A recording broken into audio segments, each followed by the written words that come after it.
Hola, buenos días y bienvenidos a Tertulia Jurídica, el podcast donde los profesionales del derecho se quitan la toga y comparten su visión sobre temas de actualidad. Querida oyente, mi nombre es Ángel Seisdedos y soy el director de este programa, y hoy venimos a hablar de un tema muy muy interesante, muy apasionante, y un tema que ha estado en la boca y en los telediarios de prácticamente todo el país. ¿Te habrás dado cuenta que esta semana hemos grabado dos episodios, hemos publicado dos episodios, el episodio típico que grabamos y publicamos los martes, y este episodio especial porque creíamos que tenía cabida meterlo, porque claro, hay que entrar en la discusión de la semana, y no queríamos ser menos y no queríamos quedarnos de lado, queríamos también que conocierais de nuestra mano toda esta información que se ha estado vertiendo y se ha estado discutiendo tanto y ardiendo tanto en las redes sociales, que por cierto, algún día hablaremos de que Twitter cerraba y no ha cerrado, y parece que en Twitter pues se han librado muchísimas batallas con respecto a esto, incluso poniendo en entredicho situaciones en las que compañeros nuestros, desde aquí un abrazo a nuestra amiga y compañera Natalia Velilla, magistrada, que se la ha puesto de vuelta y media en las redes sociales cuando no tenía no tenía por qué estar ahí. No sé si habéis estado al tanto. Bueno, simplemente después de haber hecho el disclaimer comentaros que vamos a hablar sobre la revisión de las sentencias de la ley del CSI esta de Marra, y vamos a ver también, bueno, un poquito, para eso me he traído aquí a unos amigos, unos compañeros, Javier González, fiscal, Mariano Zamora, Alberto Álvarez Arranz, nuevo compañero, y Raúl Castro. Chicos, muy buenos días. Buenos días a todos. Buenos días. Buenos ¿Qué días. tal? Hola, buenos días. No sé si escuchasteis lo que le pasó a Natalia Velilla. No. Sí lo visteis, ¿no? Sí, lo de la manipulación, ¿verdad? La manipulación. Sí, exactamente. Hubo un sinvergüenza cuyo nombre no quiero nombrar, por más que nada por no hacerlo crecer más todavía, que parece que aparentemente subió un vídeo manipulado en el que contestaba Natalia Velilla que ella no se había leído la sentencia. O sea, no se había leído la ley, mejor dicho. Pero no se refería a la pregunta que le había lanzado, sino que esa parte del vídeo correspondía a otra parte de la entrevista de La Sexta. No sé si tiene que ver con este tipo de personas los que de La Sexta o no, pero bueno, yo desde aquí, no sé qué si os parece, al menos por mi parte, quiero mandar un apoyo a Natalia y bueno, para que quede constancia, al menos por mi parte. Vosotros ya veréis lo que hacéis. Dicho esto, hablamos un poquito nos ponemos en situación, Javi, tú que Vale. siempre llevas la voz cantante en estos casos. A ver, pues así como introducción, para abordar el tema de la revisión de sentencias... Es que, tío, es que acusa por vicio, Mariano. Por defecto, acusa por defecto. Bueno. Antes cuando has dicho antes buenos días, es decir, buenos días, sobre todo si estás a punto de salir de prisión. Pero, a ver, el tema de... ¿No creéis que a Javi le pega ser el de la radio de la prisión, el que habla con los presos por la radio? Yo no soy un alguacil, pero bueno. A ver, la revisión de las sentencias. Se está hablando mucho del tema de la revisión de las sentencias. Entonces, yo tengo que decir, en primer lugar, que las resoluciones judiciales pueden ser definitivas o firmes. Que la resolución definitiva es la que pone fin a una fase del procedimiento y que la resolución firme es aquella que no se puede modificar. Entonces, en derecho procesal existe un principio básico que es la intangibilidad de la resolución judicial, que se traduce en definitiva en que una resolución firme no es susceptible de ser modificada, y que eso radica en el principio de seguridad jurídica que está reconocido constitucionalmente, y que, aparte de garantizar la seguridad jurídica, tanto en el caso de la vía penal, que es la que vamos a tratar, tanto del reo, de conocer la pena que se le va a imponer, como del perjudicado, de conocer cuál es el resarcimiento que le corresponde, la firmeza de la sentencia y la intangibilidad es fundamental para que la sentencia pueda ser debidamente ejecutada. No obstante, es verdad que este principio de intangibilidad pues admite algunas excepciones, entre ellas la revisión. Entonces, cabe decir que las leyes con carácter general no tienen efectos retroactivos, pero es verdad que el artículo 2.2 del Código Penal dice que pueden tener carácter retroactivo aquellas leyes penales que tengan efectos para el reo más beneficiosos que la legislación anterior. Entonces, en relación con esta posibilidad de revisión, se ha formado el revuelo en estos días como consecuencia de la revisión de sentencias a la vista de la entrada en vigor de la Ley 10/2022 orgánica de garantía integral de la libertad sexual. Entonces, bueno, es un poco de lo que vamos a hablar, también de las últimas noticias. También tengo aquí el decreto de del fiscal general del Estado, que yo estoy obligado a cumplir por el principio de jerarquía, que no tengo ningún problema en comentar, porque lo tengo aquí. Es decir, que no todo lo que se ha dicho en los medios acerca de este decreto es lo que se ha dicho. No se ha dicho que no se revise nada. No se ha dicho que no se revise nada. Se ha dicho que las revisiones se hagan con arreglo a la ley, según casos, que yo los puedo comentar, no tengo ningún problema. Por transparencia, sobre todo, ¿eh? Y hemos de comentar también que tu principio de jerarquía, como tú bien hablaste aquí, hemos venido a hablar en alguna ocasión de ello, no te, digamos que no te obliga a hacer lo que el fiscal general dice. Cuidado. Es un principio de jerarquía que entra en juego bajo un principio de legalidad, pero sí tengo que decir que en este decreto del fiscal general que yo tengo delante, en cada folio del decreto no hay menos de 4 sentencias del Supremo y del Constitucional que avalan las indicaciones que aquí se están recogiendo. Entonces, bueno, sí que lo comentaré y bueno, pues un poco, pues también mencionar que es verdad que esa ley pues se ha criticado, se ha censurado, que esa ley no tenía disposiciones transitorias y que quizá con una disposición transitoria esta situación que se ha dado se hubiera podido evitar, pero yo al menos, si aquí ya lanzo, antes de ahondar acerca de la revisión, yo sí que quiero comentar con vosotros si pensáis que una disposición transitoria en la ley hubiera podido cambiar algo, porque para mí hay unos principios constitucionales generales que yo creo que una ley orgánica no puede cambiar. Y la Constitución reconoce la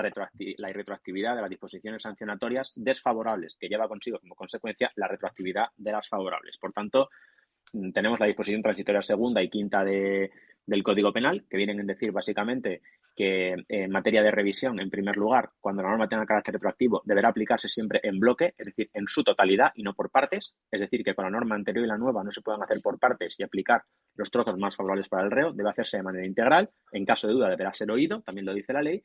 Y luego la quinta, que es la famosa disposición que dice que cuando la pena impuesta de acuerdo con la ley anterior se hubiera podido imponer también de acuerdo con la nueva, no admitirá esa revisión.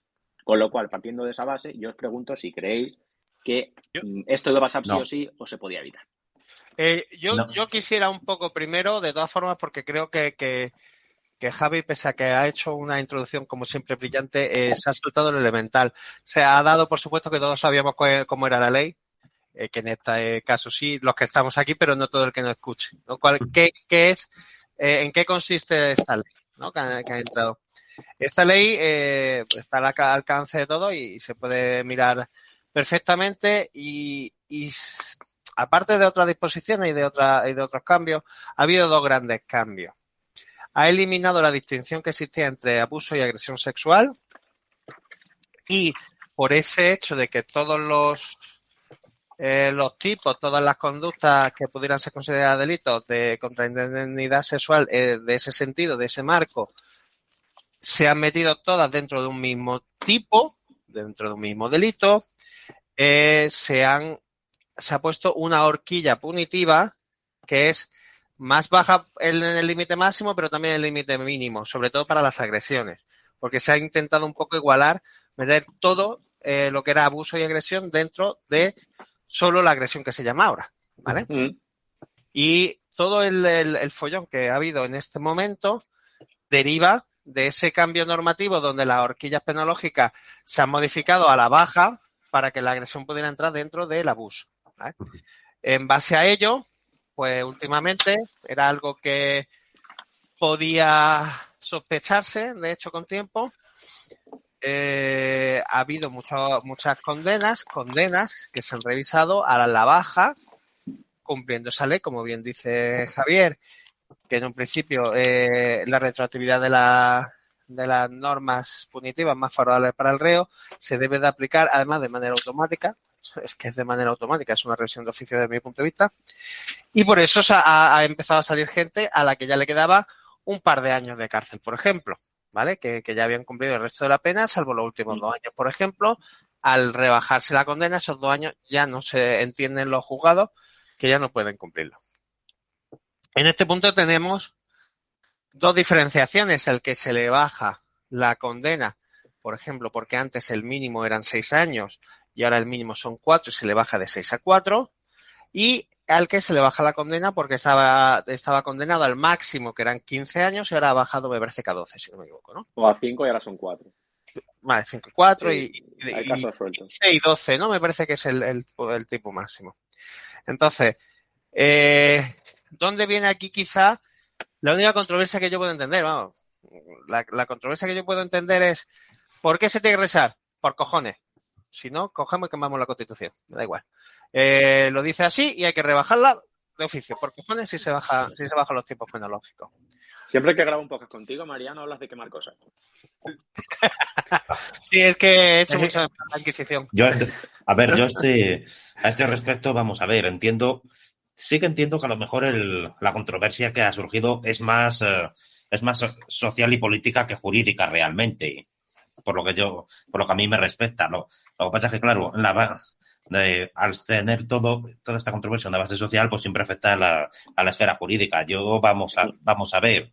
El problema, ¿qué es lo que ocurre? Sobre todo porque lo que estamos viendo, por lo menos lo que yo he visto en medios de comunicación, es que se está hablando sobre todo mucho de internos por delitos sexuales a los que habían sido condenados a la pena más baja, que es en este tema donde está la mayor polémica, porque se está diciendo, no, es que la pena que se le impuso se le puede imponer ahora, pero también hay que tener en cuenta una cosa: si en ese momento las circunstancias determinaron que la sentencia le impusiera una condena que fuese la mínima, si no, yo, bajo mi punto de vista, mi criterio profesional y con la Constitución en la mano y demás leyes aplicables, entiendo que en este caso debería seguir siendo la pena mínima, porque si no, entonces realmente se estaría haciendo un agravamiento de una condena impuesta anteriormente.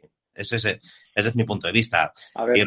Y respecto a lo que preguntaba Javier sobre el tema de la disposición transitoria, yo creo que este es un tema que cualquier persona con unos conocimientos mínimos jurídicos lo ve claramente. No sé, una disposición transitoria en ese sentido sería inconstitucional, pero de pleno derecho. Yo estoy de acuerdo. Yo creo que esta disposición no hubiera cambiado nada. El problema de la ley... Sí, además, perdona, Javier, se está hablando de la famosa disposición transitoria quinta, pero es que si acudimos a esa disposición, el texto es bastante claro. Está hablando de las condenas que se impusieron con arreglo al Código Penal anterior. El 73. Exactamente, al del 73. Pero no solo eso. Es que si perpetuamos una disposición transitoria, entonces de transitoria no tiene nada. No, y ya no solo eso en ese sentido, Raúl.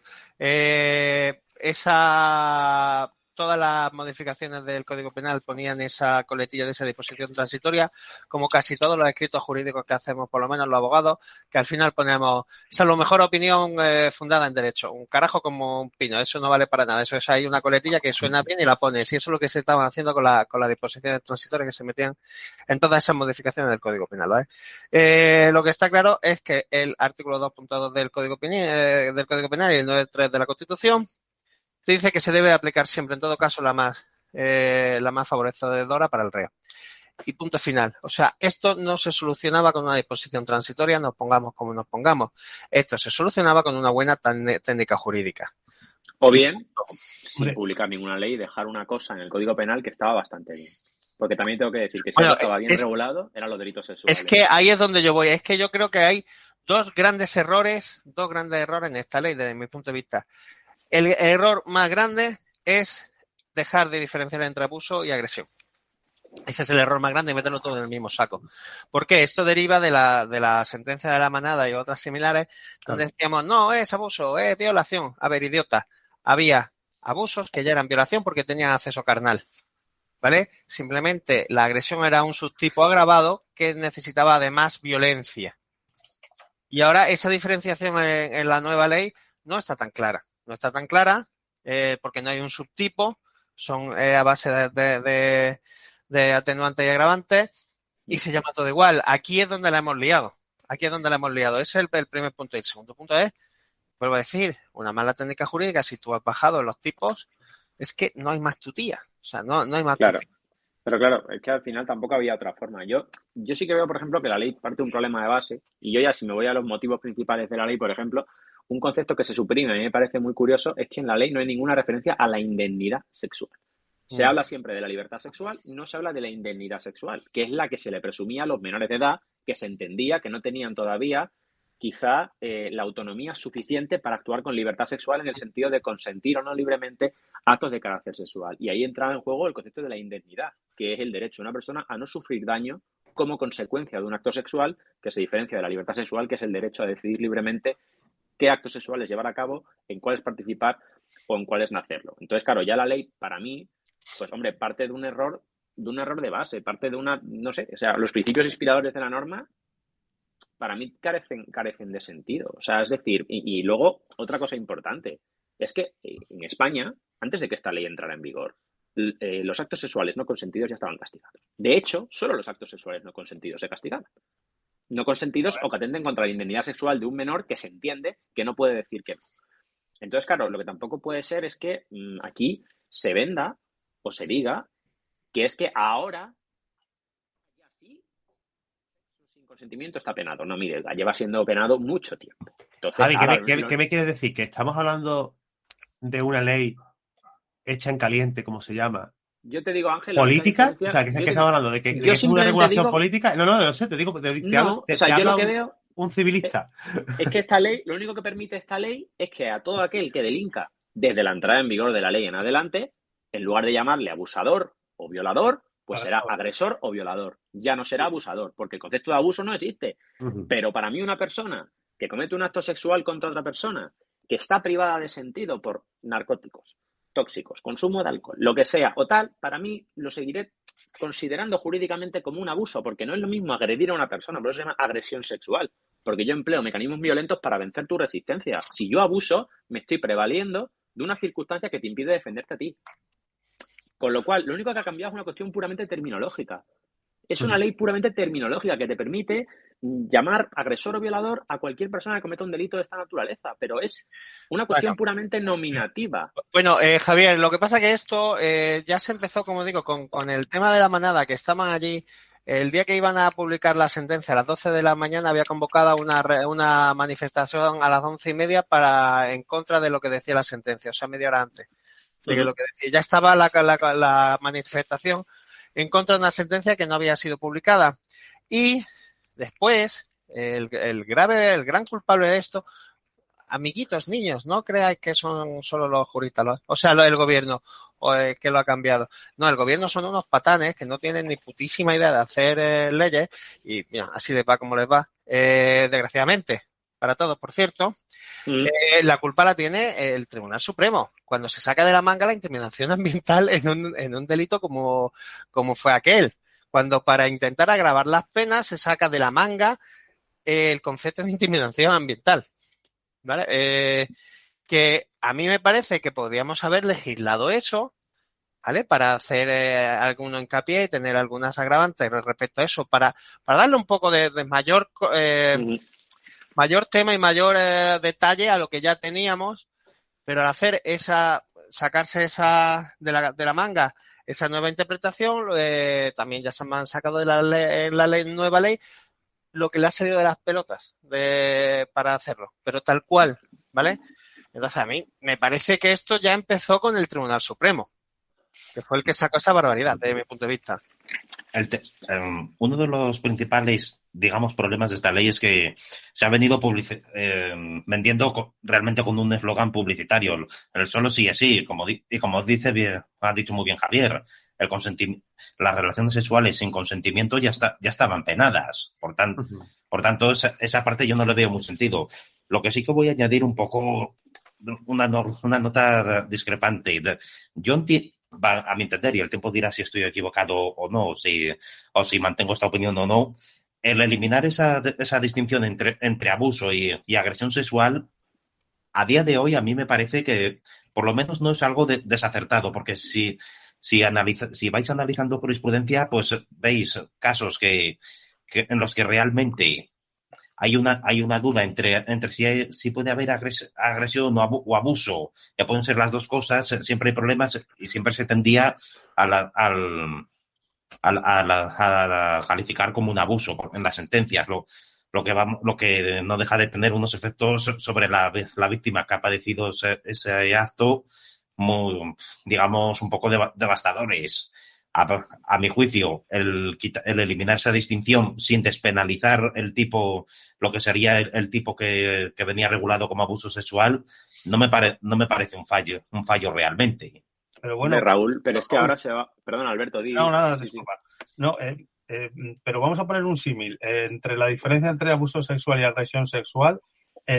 hay una falta de consentimiento igualmente. Y si lo traspolamos, por ejemplo, a un hurto o a un robo, es un delito contra el patrimonio, pero es una falta de consentimiento igualmente. Lo único que en el hurto y el robo, imagínate que solo dejamos el robo, ¿vale? Y dejamos una horquilla amplísima. Vamos a dejar una horquilla amplísima. De la otra manera estamos delimitando, que es lo que realmente ahora mismo nos está pasando, que al haber desaparecido el delito de abuso sexual y solo haber el de agresión, se nos ha quedado una horquilla punitiva muy amplia. Pero yo creo que ese problema que dice Raúl ahora va a seguir existiendo, porque lo que antes diferenciaba el abuso de la agresión, ahora es lo que ha dicho Mariano, son circunstancias que modifican la responsabilidad criminal del tipo básico, con lo cual ahora mismo vamos a seguir discutiendo en sala sobre lo mismo. Si hubo violencia o intimidación o no. Si la víctima estaba bajo los efectos tóxicos o no. Si lo consintió o si no lo consintió. Si intervinieron 2 o más personas o no. Es que es lo mismo. Y si no probamos eso, la horquilla de la pena va a bajar. Y con una horquilla tan amplia, estás dando motivos a los tribunales para condenar a penas. Unas penas, que a mí esto es lo que me parece más grave, que si te aplican una atenuante muy cualificada, te la pueden suspender. Correcto. Te la pueden suspender. Y una persona que haya cometido un delito sexual con penetración, con indiferencia de que lo haya hecho con violencia de intimidación o sin ella, ahora mismo, con esta horquilla, una persona que haya cometido un delito sexual con penetración puede estar con una pena de prisión suspendida. Que eso antes era imposible, porque al ser el mínimo de 6 se quedaba en 3. En consecuencia, era imposible que la inferior en grado te permitiera poner en libertad. Pero ahora mismo una persona puede cometer un delito sexual, puede pagar una responsabilidad civil. Y que te caigan 2 años.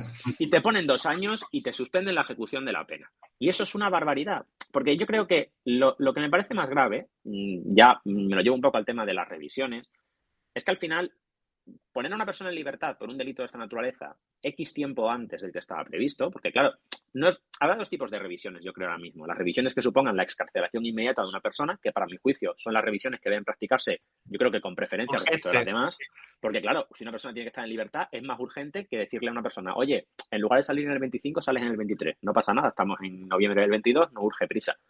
Pero esto para mí es muy importante. ¿Qué supone en un tratamiento penitenciario que está programado que una persona salga en libertad 2 años antes o 1 año antes o 1 año y medio antes de lo previsto? ¿Esa persona está lista para entrar en sociedad de nuevo? ¿Esa persona ha sido tratada probablemente en el penitenciario? ¿Cuál ha sido realmente el motivo de esa modificación de la pena básica? Porque el artículo 179 y 180 no se han modificado. Es literal. Simplemente es la rebaja de la pena inferior.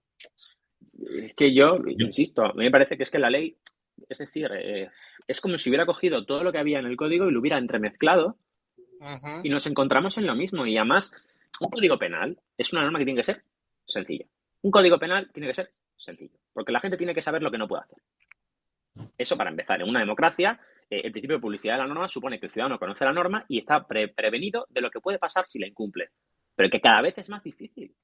Y si tú modificas una cosa que ya funcionaba, provocas lo que ha sucedido.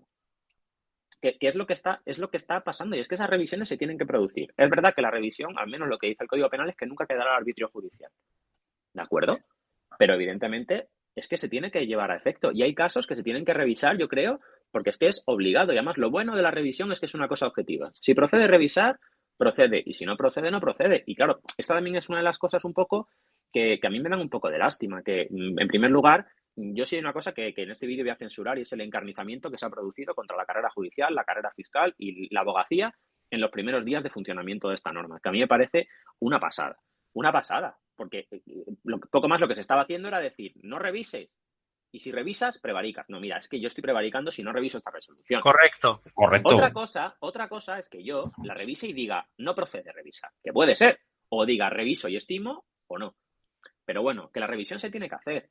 Pero claro, es que esto iba a suceder. Es que uno de las cosas, si veis a la prensa, que es que parece por el hecho de que se esté revisando esa condena, ya se va a rebajar. Y como bien dice la circular de la Fiscalía General del Estado, que también ha sido interpretada torticeramente por algunas partes, dice que de lo que no hay que ir es a los automatismos, sino que hay que analizar precisamente caso por caso. Claro, y eso es lo que supone también... Sí, perdóname, Raúl, discúlpame. Y respecto a lo que decías, si bien yo pienso que la eliminación de esa distinción entre agresión y abuso no es un fallo. Lo que sí que veo un fallo es lo que decías respecto de la horquilla punitiva. Yo personalmente pienso que se tenía que tener una horquilla punitiva que, pues por ejemplo, si el tipo mínimo, la pena mínima era de 6 años, haber mantenido esos 6 años. Si no se quería que... Perdón, pero entonces está subiendo la horquilla penológica para los que antes estaban condenados de abuso. Para lo que antes era un abuso y que se castigaba más barato. Hombre, yo lo que entiendo que a lo mejor si se hubiera agravado la condena para los que antes cometían el tipo de abuso que sinceramente y personalmente hablando a mí me parecía ciertamente escasa anteriormente. Si me parecía anteriormente escasa, ya con la rebaja de la pena mínima, entonces más aún. Claro. Yo entonces entiendo, por eso digo que este problema se podría haber evitado manteniendo esa horquilla, no la horquilla de ahora, sino la anterior. Pero entonces no tiene sentido pensar en esa diferenciación y luego meter esa agravante que estamos hablando para que te suba la de esta penológica. Entonces, de primera, así, de golpe y borrazo, le cascamos a alguien 6 años. Punto final. Todos los delitos de índole sexual que vayan contra la libertad y la indemnidad, el mínimo son 6 años. Te lo llevas puesto.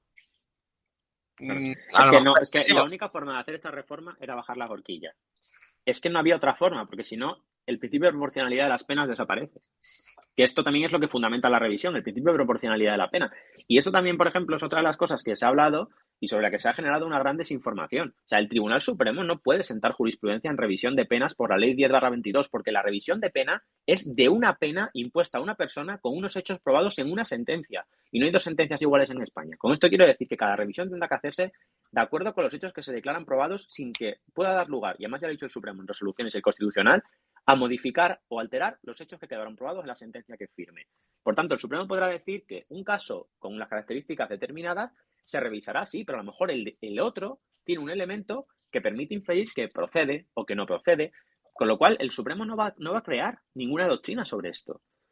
Entonces, también en parte es una desinformación y lo que no puede hacer es publicarse una norma, que una norma entre en vigor y al día siguiente de entrar en vigor la norma, cuando empieza a desenvolver sus consecuencias, que ahora el legislador o el ejecutivo que promovió la norma diga, bueno, pues ahora los tribunales que lo arreglen. Es una cosa impresionante. Es decir, oye, yo hago mi norma y luego, oye, los jueces que se las apañe. Me parece bárbaro porque, vuelvo a decir, más allá de la simpatía o menos simpatía que se pueda tener al gobierno, simple y llanamente está mal hecha, punto final. Claro. Es una mala ley, está mal hecha y no ha estado bien diseñada, no ha tenido una buena técnica legislativa, no tiene más. Para intentar arreglarlo podemos hacer 2 cosas. Arreglarlo o ir hacia adelante y decir que la culpa es de los demás. Y un inciso, Mariano. Y que vengan a salvarme el culo. Simplemente un inciso. También se habló, que esto ya me pareció todavía, en ese momento tuve una especie de lapsus mental y pensé si estaba en un país que no era España, que es una democracia, cuando se dijo, bueno, y si está mal, la modificamos otra vez. No, es que ya no se puede arreglar. Esto es lo más importante. Los efectos de esta ley no se pueden arreglar. No tiene arreglo. La revisión no tiene arreglo. Se puede publicar una nueva ley que producirá efectos desde el día que entre a los actos que se cometan al día siguiente de su entrada en vigor. Pero las revisiones que se pueden hacer al amparo de la modificación de la ley 10. Estas ya son impepinables. No tienen fin. Impepinable. Todo lo que haya pasado de aquí para atrás se le tiene que aplicar. Punto final. Pero Javier, también te digo una cosa. Cada día que no se vuelve a modificar, estamos manteniendo una mala ley penal que tiene un objetivo diferente al que se hizo. Cada día que se mantenga. Sin duda.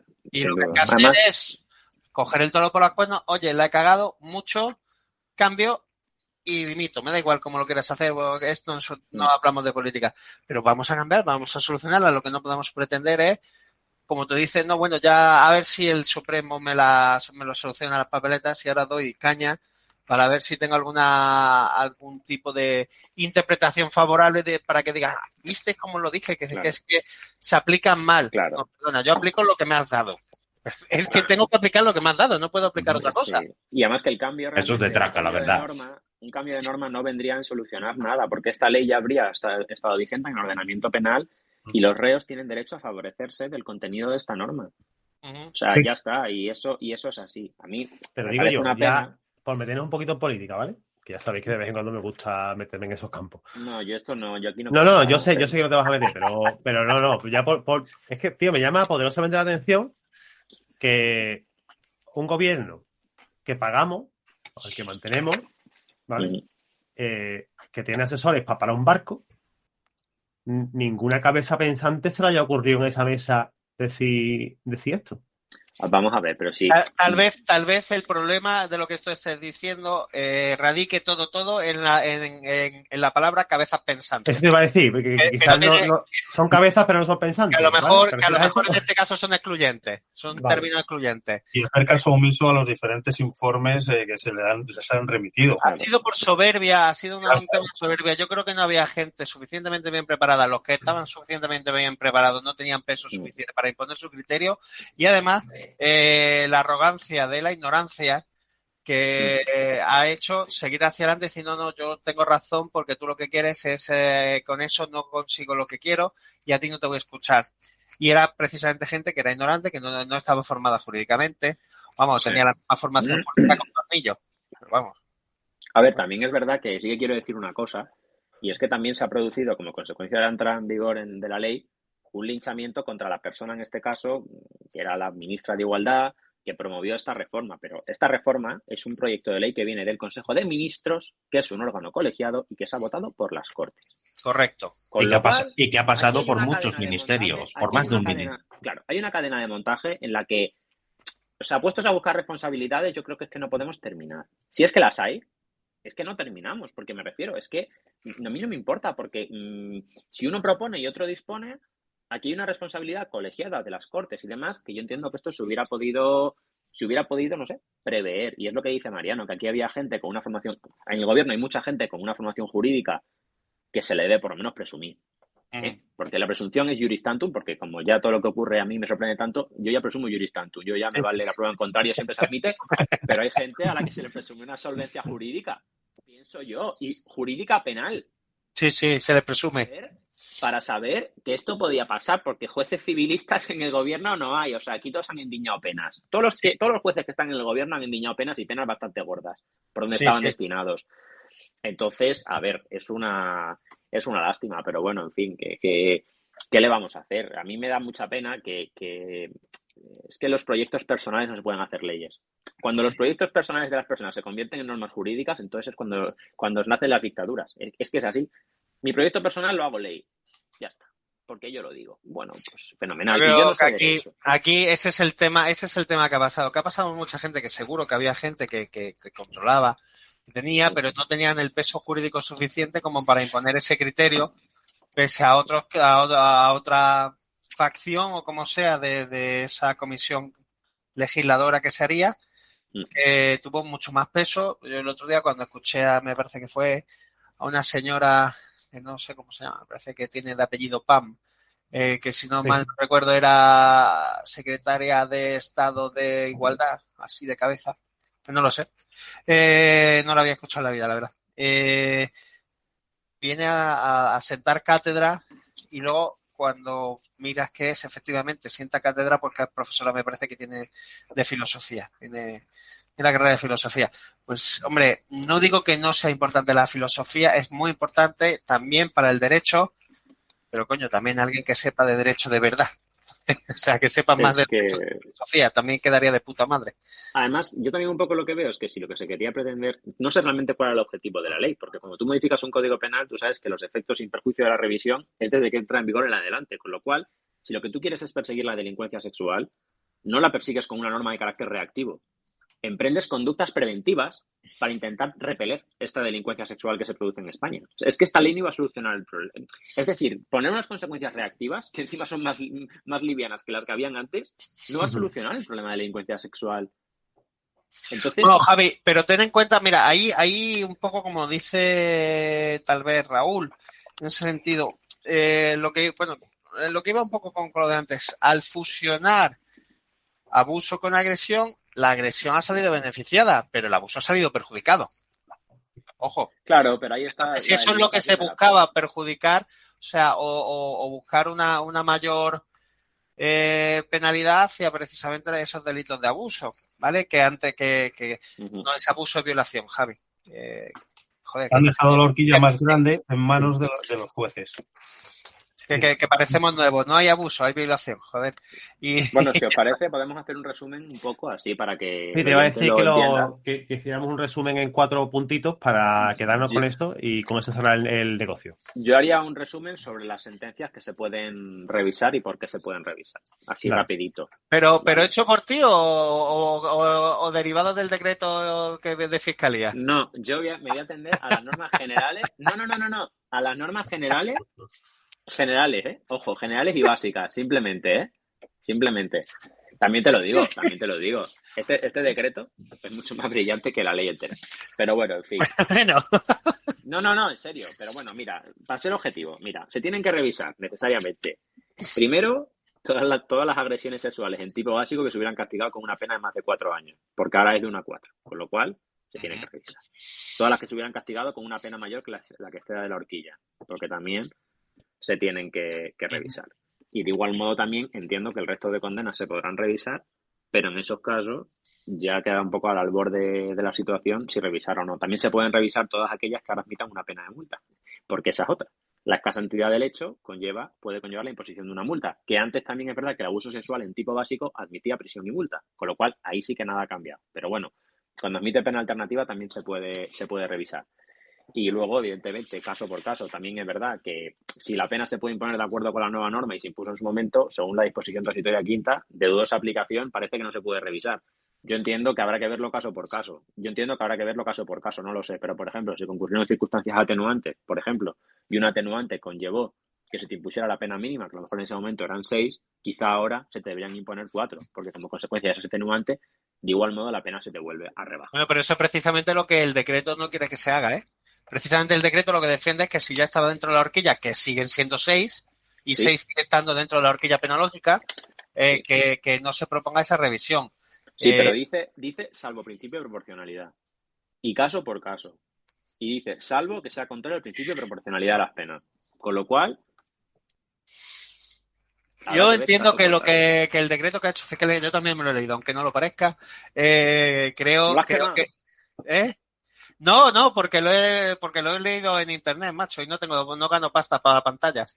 Y lo he leído y yo creo que intenta salvar los muebles de alguna manera precisamente con lo que te estoy diciendo, con la pena mínima, para que los que tengan la pena mínima, se le impusiera en su momento la pena mínima, se les mantenga la pena y no se les rebaje. Es la impresión que me da a mí que intenta hacer este decreto. Hablando inicialmente de la pregunta, Javier, que comentabas de cómo se podía haber a lo mejor solucionado esto, también se comentaba en la disposición transitoria, se hablaba, aunque realmente ya sabemos la retroactividad de la norma favorable, pero se hablaba de que si la pena estaba dentro de un arco punitivo, que no se considera la aplicación más favorable, ¿no?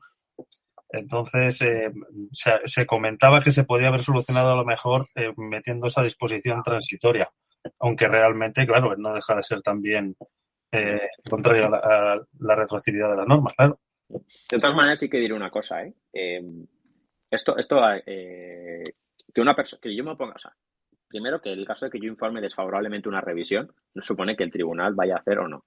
Segundo lugar, si yo informo una revisión desfavorablemente o favorablemente, si lo hago favorablemente, tengo la obligación de fijar y pedir una pena en concreto.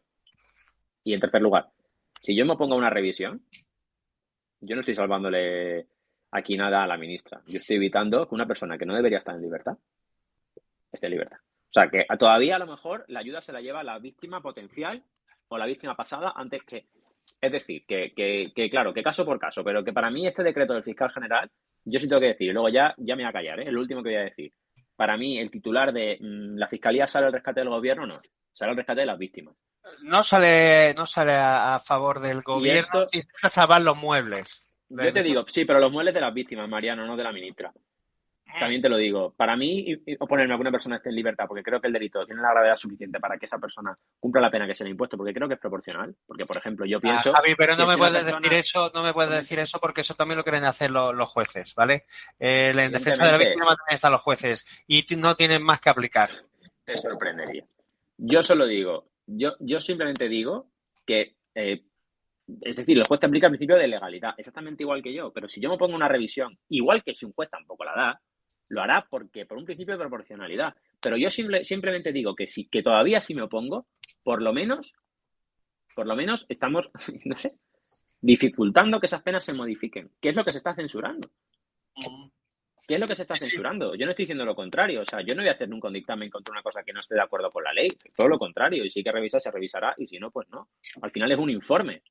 Además, esta ley ha demostrado que los informes no sirven para nada. Con lo cual, no pasa nada. Justo hoy acabo de leer, justo antes de entrar aquí, acabo de leer una noticia que me ha hecho mucha gracia, que me dice, a ver si la tengo que tener aquí a mano, que decía, si la audiencia de Zaragoza ignora a la Fiscalía y revisará las condenas a las que se le impuso la pena tal. Es que no es que ignore, es que es un actor más de todo lo que hay.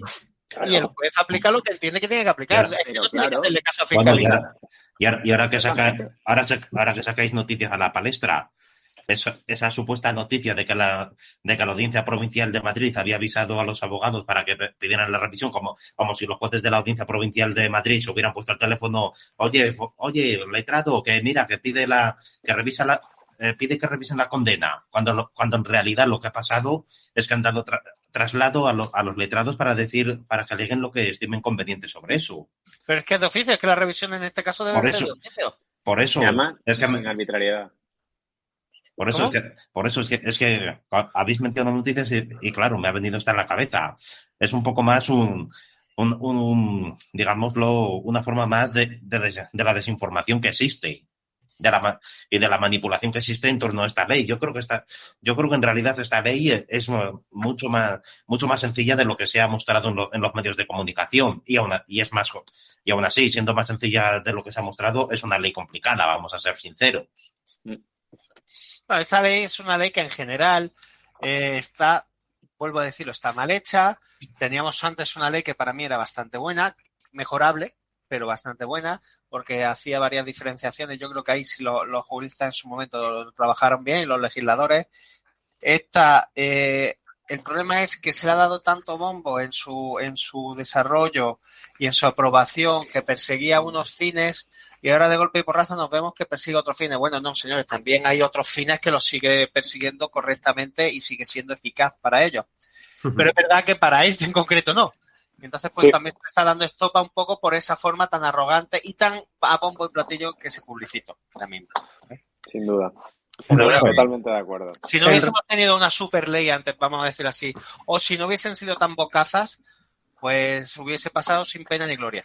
Pero el tema ha sido que se ha pasado tan eso y a lo mejor se hubiesen visto más los aspectos positivos, que también tiene algunos, que ha mejorado con respecto al anterior.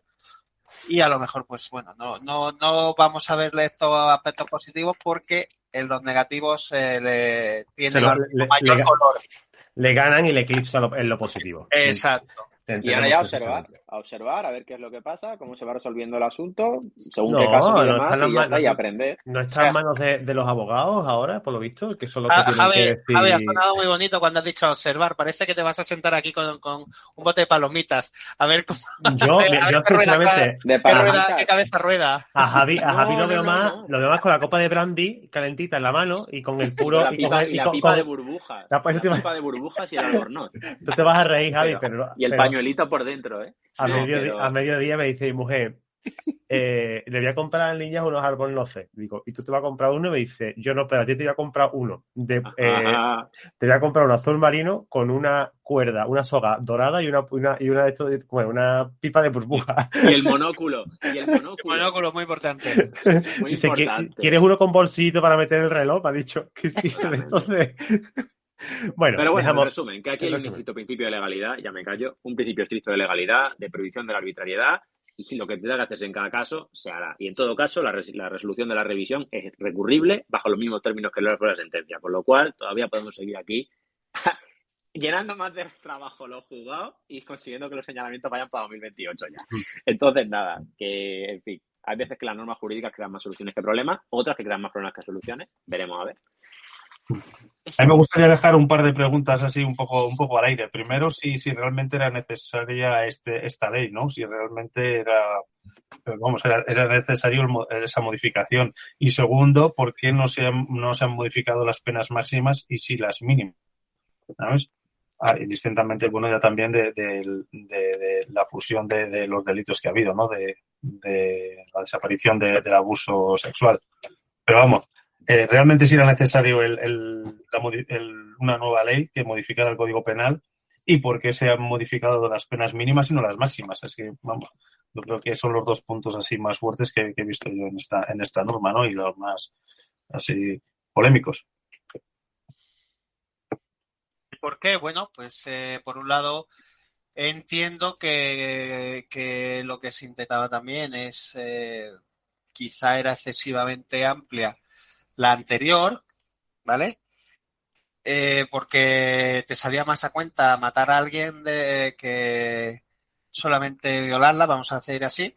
Entonces, bueno, también se ha puesto algo que sea, como dice, la proporcionalidad de las penas, que no salga a cuenta matar después de violar, ¿vale? Voy a ser, por ejemplo, caso Marta del Castillo, caso Diana Kerr, porque se da cuenta, porque la pena iba a ser muy similar en los dos casos. Entonces, bueno, había que hacer una diferenciación entre ambos delitos y ambas penas. Y luego por abajo, pues por abajo es porque la han metido dentro del abuso. Ahí lo tengo claro. La necesariedad de la pena. Bueno, la necesariedad de la pena era muy necesaria, si no, no habría copado tantos periódicos, tantos titulares, y tantos premios y tantos abrazos. Era necesario para eso. Nada que añadir.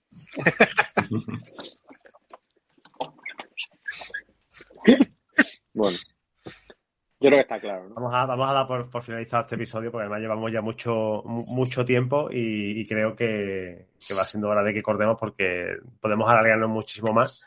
Hay mucho debate, no solamente el debate político, que también lo tiene, sino también el jurídico, como se ha visto. Y esto es lo de siempre, ¿no?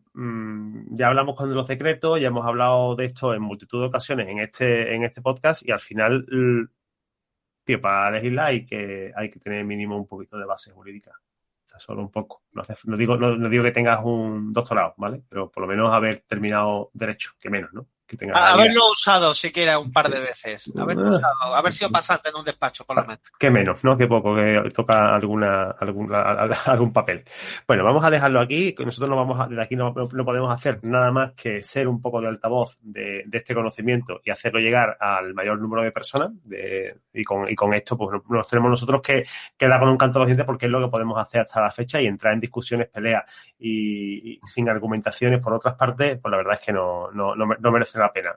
Nos vamos a basar en lo que nos estamos basando, en el conocimiento que nos han traído estos compañeros tan inteligentes, tan listos, tan guapos, y ya está, lo dicho, que nos escuchamos aquí dentro de unos días. Javi, Mariano, Alberto y Raúl, muchísimas gracias por vuestras aportaciones. Ya sabéis que es vuestra casa, y cuando queráis, pues estáis de nuevo bienvenidos.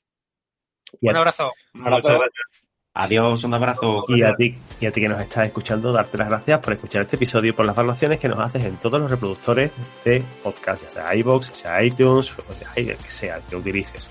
Déjanos una reseña, que nos gusta muchísimo. Déjanos menciones en redes sociales, lo que quieras. Intenta interactuar un poquito con nosotros, que de vez en cuando nos gusta ver que se acuerdan de los ratitos que hacemos pasar, ¿vale? Lo dicho, nos escuchamos la semana que viene aquí en tu podcast Tertulia Jurídica. Chao. Adiós. Hasta luego.